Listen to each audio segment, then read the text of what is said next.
আমাদের এই আন্দোলনটা মূলত দীর্ঘদিনের, কিন্তু আমরা হচ্ছে 2023 সাল থেকে আন্দোলনটা করতেছি।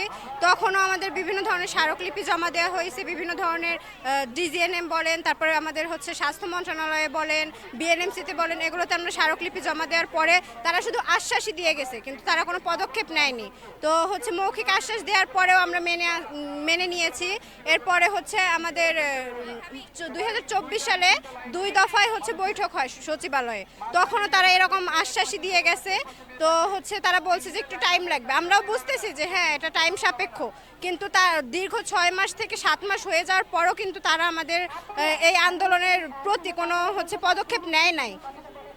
তো এরপরে আমরা যখন বিএনএমসি ব্লকেট করি, তখন হচ্ছে আমাদের ভাইদের ওপর, বোনেদের ওপর তারা নির্মমভাবে পুলিশ দ্বারা লাঠিচার্জ করে, যেটার আমরা তীব্র নিন্দা জানিয়েছি। এবং তারপর থেকে কিন্তু আমাদের বিভিন্ন ধরনের কর্মসূচি চলমান আছে, কিন্তু আমাদের প্রশাসন বা আমাদের সরকার আমাদের উপর দৃষ্টি দিচ্ছে না।